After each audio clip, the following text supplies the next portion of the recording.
"I believe," remarked Tom Hall, "that when the giraffe goes to heaven, and he's the only one of us as far as I can see that has a ghost of a show, I believe that when he goes to heaven the first thing he'll do will be to take his infernal hat round amongst the angels, getting up a collection for this damned world that he left behind." "Well, I don't think there's so much to his credit after all," said Jack Mitchell, sharer. "You see, the giraffe's ambitious. He likes public life, and that accounts for him shoving himself forward with his collections. As for bothering about people in trouble, that's only common curiosity. He's one of those chaps that are always shoving their noses into other people's troubles. And as for looking after sick men, why, there's nothing the giraffe likes better than pottering round a sick man and watching him and studying him. He's awfully interested in sick men, and they're pretty scarce out here. I'll tell you there's nothing he likes better, except maybe it's pottering round a corpse. I believe he'd ride 40 miles to help and sympathise and potter round a funeral. The fact of the matter is that the giraffe is only enjoying himself with other people's troubles. That's all it is. It's only vulgar curiosity and selfishness. I set it down to ignorance, the way he was brought up." A few days after the Afghan incident, the giraffe and his hat had a run of luck. A German, one of a party who were building a new wooden bridge over the big billabong, was helping unload some girders from a truck at the railway station when a big log slipped on the skids and his leg was smashed badly. They carried him to the Carrier's Arms, which was the nearest hotel, and into a bedroom behind the bar, and sent for the doctor. The giraffe was in evidence as usual. "It was not that at all," said German Charlie, when they asked him if he was in much pain. "It was not that at all. I don't cares a damn for the pain. But this is the 3rd year, and I was going home this year, after the contract, and the contract just commence." That was the burden of his song all through, between his groans. There were a good few chaps sitting quietly about the bar and verandah when the doctor arrived. The giraffe was sitting at the end of the counter, on which he had laid his hat while he wiped his face, neck, and forehead with a big speckled sweat rag. It was a very hot day. The doctor, a good-hearted young Australian, was heard saying something. Then German Charlie, in a voice that rung with pain, "Make that leg right, doctor, quick! This is the 3rd bloody year, and I must go home." The doctor asked him if he was in great pain. "Never mind the bloody pain, doctor. Never mind the bloody pain. That was nothing. Make that leg well quick, doctor. This was the last contract, and I was going home this year." Then the words jerked out of him by physical agony. "The girl was waiting 3 year, and by God, I must go home." The publican, Watty Braithwaite, known as Watty Broadwaite, or, more familiarly, Watty Bothways, turned over the giraffe's hat in a tired, bored sort of way, dropped a quid into it, and nodded resignedly at the giraffe. The giraffe caught up the hint and the hat with alacrity. The hat went all round town, so to speak, and as soon as his leg was firm enough not to come loose on the road, German Charlie went home.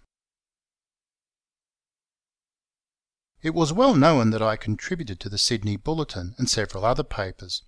The giraffe's bump of reverence was very large, and swelled especially for sick men and poets. He treated me with much more respect than is due from a bushman to a man, and with an odd sort of extra gentleness I sometimes fancied.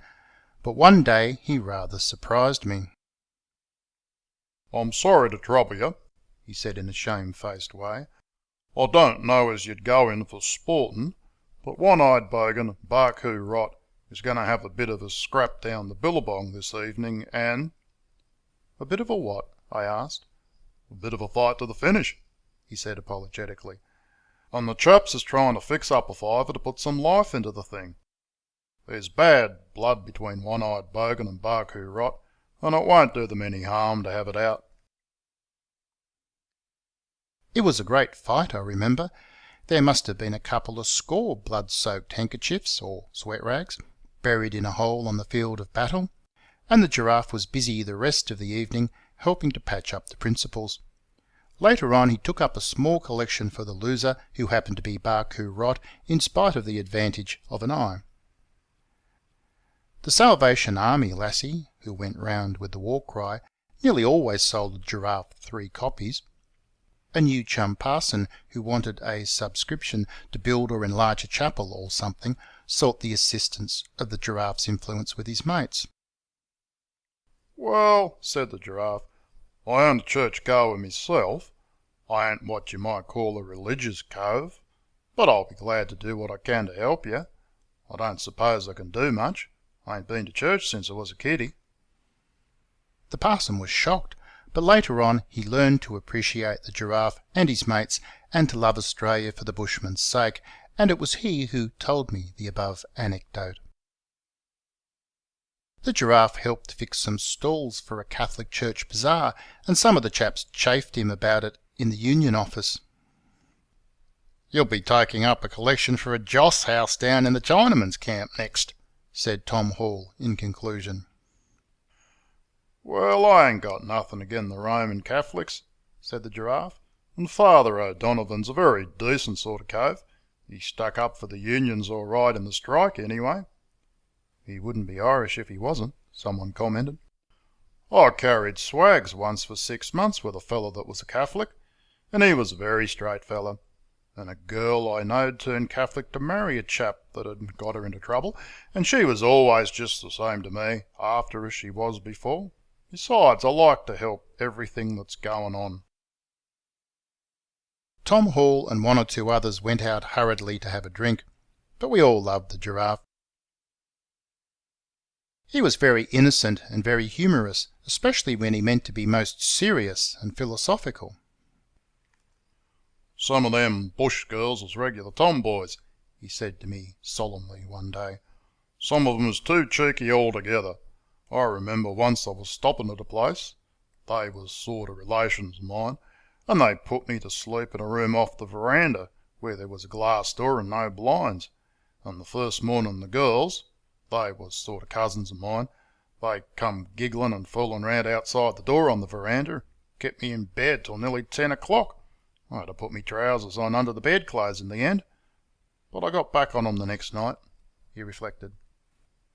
"How did you do that, Bob?" I asked. "Why, I went to bed in me trousers." One day I was on a plank painting the ceiling of the bar of the Great Western Hotel. I was anxious to get the job finished. The work had been kept back most of the day by chaps handing up long beers to me and drawing my attention to the alleged fact that I was putting on the paint wrong side out. I was slapping it on over the last few boards when... "I'm very sorry to trouble you. I always seem to be troubling you. But there's that there woman and them girls." I looked down, about the first time I'd looked down on him, and there was the Giraffe with his hat brim up on the plank and 2 half-crowns in it. "Oh, that's all right, Bob," I said, and I dropped in half a crown. There were shearers in the bar, and presently there was some barracking. It appeared that there woman and them girls were strange women in the local as well as the biblical sense of the word, who had come from Sydney at the end of the shearing season and had taken a cottage on the edge of the scrub on the outskirts of the town. There had been trouble this week in connection with a row at their establishment, and they had been fined, warned off by the police, and turned out by their landlord. "This is a bit too red-hot, Giraffe," said one of the shearers. "Them has made enough out of us coves. They've got plenty of stuff, don't you fret. Let 'em go to... I'm blanked if I give a sprat." "They ain't got their fares to Sydney," said the Giraffe, "and what's more, the little one's sick, and 2 of 'em has kids in Sydney." "How the... do you know?" "Why, one of 'em come to me and told me all about it." There was an involuntary guffaw. "Look here, Bob," said Billy Woods, the rouseabout secretary, kindly. "Don't you make a fool of yourself. You'll have all the chaps laughing at you. Those girls are only working you for all you're worth. I suppose one of 'em came crying and whining to you Don't you bother about them. You don't know 'em. They can pump water at a moment's notice. You haven't had any experience with women yet, Bob." "She didn't come whining and crying to me," said the Giraffe, dropping his twanging drawl a little. "She looked me straight in the face and told me about it." "Well, say, Giraffe," said Boxer Tricks, "what have you been doing? You been down there on the nod? I'm surprised at you, Giraffe." "And he pretends to be so gory, soft and innocent too," growled the Bogan. "We know all about you, Giraffe." "Look here, Giraffe," said Mitchell the shearer, "I'd never have thought it of you. We all thought you the only virgin west the river. I always thought you were a moral young man. You mustn't think that because your conscience is pricking you, everyone else's is." "I ain't had anything to do with them," said the Giraffe, drawling again. "I ain't a cove that goes in for that sort of thing. But other chaps has, and I think they might as well help 'em out of their fix." "They're a rotten crowd," said Billy Woods. "You don't know 'em, Bob. Don't bother about them. They're not worth it. Put your money in your pocket. You'll find a better use for it before next shearing." "Better shout, Giraffe," said Boxer Tricks. Now, in spite of the Giraffe's softness, he was the hardest man in Bourke to move when he decided on what he thought was the fair thing to do. Another peculiarity of his was that on occasion, such, for instance, as saying a few words at a strike meeting, he would straighten himself, drop the twang, and rope in his drawl, so to speak. "Well, look here, you chaps," he said now. "I don't know anything about them women. I suppose they're bad, but I don't suppose they're worse than men has made 'em. All I know is that there's 4 women turned out, without any stuff, and every woman in Bourke and the police and the law against 'em. And the fact that they is women is against 'em most of all. You don't expect 'em to hump their swags to Sydney. Why, only I ain't got the stuff I wouldn't trouble you. I'd pay their fares myself. Look," he said, lowering his voice, "there they are now, and one of the girls is crying. Don't let 'em see you looking."